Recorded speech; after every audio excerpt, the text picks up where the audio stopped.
Jenna, I really wanted to put our friend Nick Wright on the list for those terrible tears yesterday, but Keta and Pep wouldn't let me. So I went with all quarterbacks instead. And at number 5, Josh Allen. All right, Josh Allen, Buffalo. Look, they can clinch the AFC East with a victory. And this would be the beginning of salvaging what's been a disappointing season for Allen and the Bills. All right, he was an early preseason pick, popular preseason pick for MVP. Didn't even make the Pro Bowl. All right, they were supposed to run away with the division. Now they're battling for it with New England. They're only 10-6.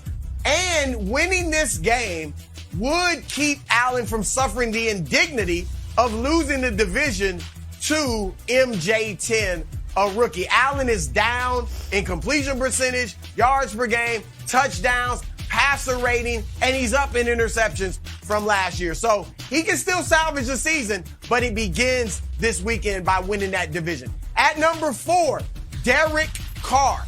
All right, Derek Carr can clinch what would be the second playoff berth of his career in his 8 seasons with a victory this weekend. Now, he's never played in a playoff game because he got injured late in the year in 2016 when he led the Raiders to the playoffs. So it'd be good for him. Now, he's only number 4 on this list, guys, because there are things that happened outside of his control this year that could be explanations or even excuses for them not to make the playoffs. The John Gruden scandal, Henry Ruggs, DUI, killing a woman, and then Darren Waller being out with injuries and COVID for the last month. Waller should be back this weekend.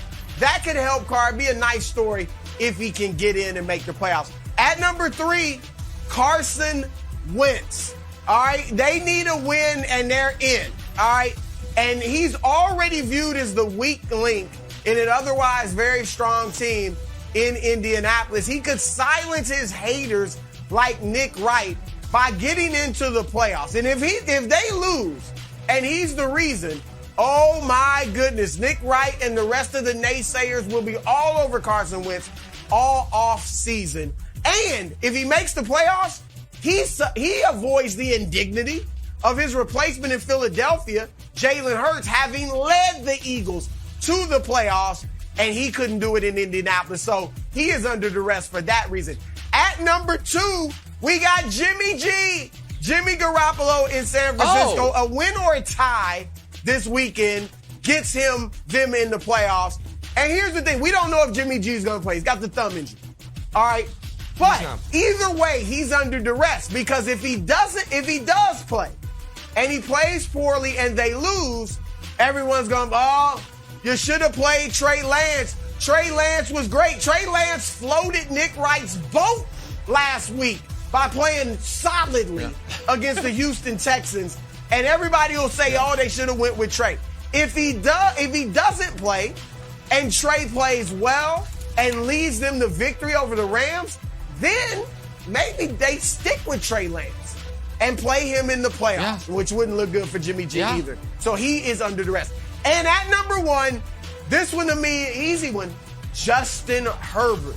All right, Justin Herbert, win and they are in. Win or tie, actually, and they are in.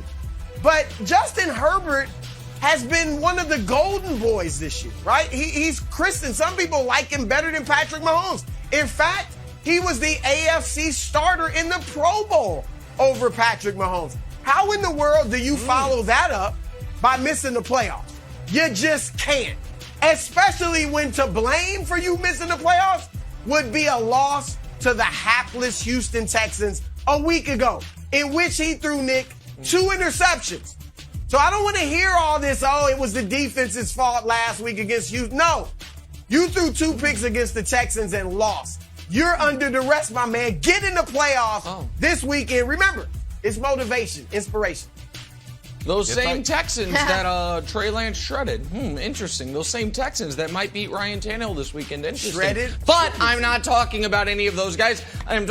Broussard, even though you vitriolically and personally attacked the tiers, I'm not going to do the same here. Look, revealed already. Matt Stafford. I think you did great, Bud list, but I'm going to add Matt Stafford to it.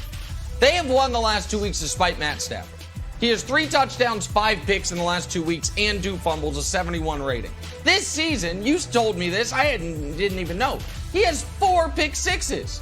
In the last 5 years, only one guy's ever had more. That was Jameis's horrific season. In NFL history, there have only been 13 seasons with more. In the last 20 years, there's only been 4 or 5 seasons with more. The pick sixes are terrible, and here's why he's under duress. If they win, they're the 2 seed. They're playing either Philly or New Orleans or San Francisco in round 1.